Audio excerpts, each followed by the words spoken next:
People are very unhappy that there are 9 proposed wind turbines in the Baltinglass area. Let's talk to Paul Carberry. Hi, Paul. Hi, do. Hi, Declan. Good morning to you. So what's the problem here?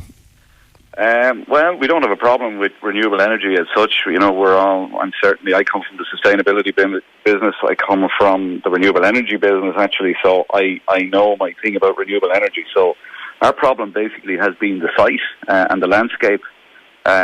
We have had a notice given to us of last Tuesday by a German wind company called ABO Wind of a proposed application for 965-metre turbines, which are 40% taller than the Spire, each one.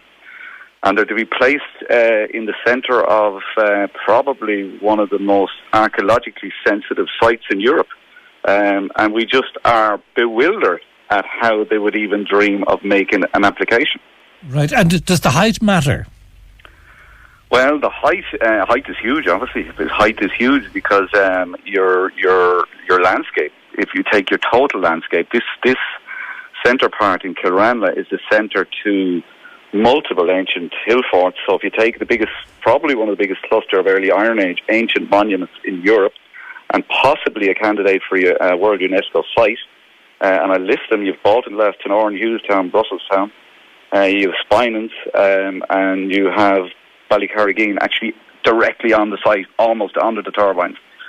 It takes up the centre. So if you were standing at those turbines, you'd see all those sites line up. It's a unique landscape in Europe. How would the tall wind farm, the particular machines, the turbines, how would that affect the ground?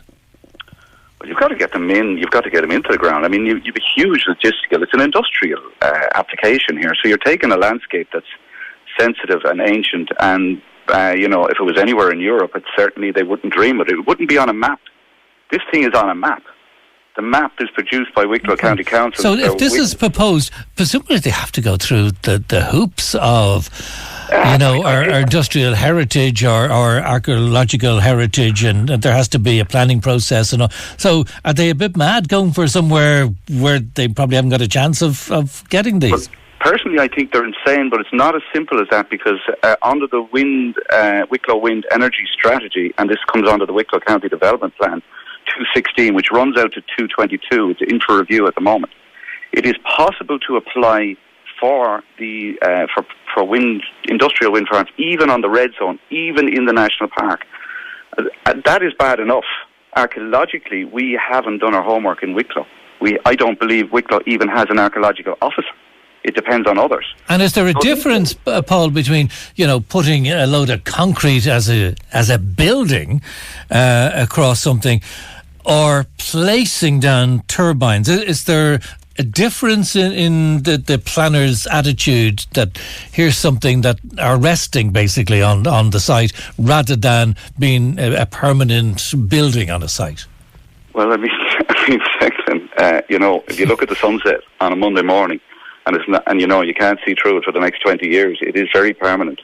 So is it the sunset then that people are worried about, and the height? No, it's not the sunset. No, it's not. It's the whole. I mean, if you take monuments 40% taller than the Spire, and you bring all the concrete and infrastructure to go with them, and you place them on a landscape that, if it was anywhere in Europe, would probably be a World UNESCO site, you would have to start thinking of the likes of Wood Quay. You would have to start thinking back. You would look at almost, if you went into the Boyne Valley, for instance, you would struggle to find as many monuments as here. Right. So would you put it on a map? So my fault is here. We're all looking at the planning process. In fact, the planning process doesn't help us. These guys don't care about the planning process because they are heading for on board Penalla. These will kick this through till it comes to the board.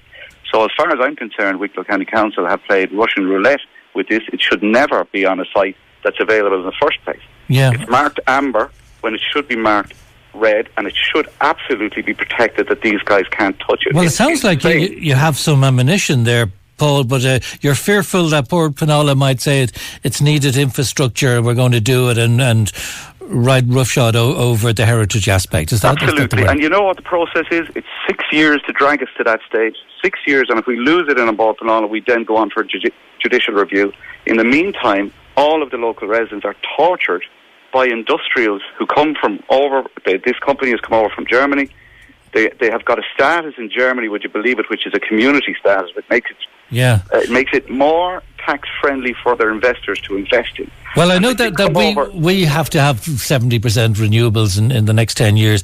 The German thing, that can be kicked out. They can say, well, where did you buy your car? Well, I bought a German car. Oh, really? So you're willing to take the German car, but not willing to take the German wind turbine. So they can kick that one out. Well, I think the heritage one is good. I think, actually, Declan, you're incorrect there, because Angela Merkel made an announcement last week that she's going to have to compensate the rural people of Germany for the damage that's been done to them by their own wind industry. So it's not fair to make that assessment. And I agree with you, we do need to reach our targets on renewable energy, but we need to pick sites that are not like Newgrange, that are not like Woodkey. We need to be sensible, and it's all down to planning, and the planners have a huge responsibility in this. The councillors themselves, I talked to a Green councillor yesterday who had to agree with me. It shouldn't be on the list. It shouldn't be orange. Right, well, let's say the fight starts here. So where do you go next, Paul? Well, where we are with this, we have a public meeting next Tuesday night, which is the 4th at 7:30 in St. Peter's Hall in Kiltegan. You can go on to our Facebook page, which is www.ag. We've got a petition on that. Please sign it. Please share it. And for God's sake, people, look, this is our landscape. It is an ancient landscape. We need to protect it. This should never have been up for auction. It should never have been up for sale. It should never have been up to play a game with. And the game the planners are playing with this is a high-risk game. If we lose this landscape, we'll never get it back. It's gone. And I don't agree with you, Declan. These are permanent features. All right. These are permanent features. Yeah, I was just putting the points. I mean, I leave people to make the arguments. But, Paul, you do keep in touch with us anyway. And, I will. And okay. We'd like to hear all that's happening with it, because if it's as valuable as you say, we best not lose it. Please go onto our page if you can, www.ag. It's on Facebook, and we need your support. All right. Paul Carberry. Okay. Thanks, Paul. Good to talk to you. Thanks very much.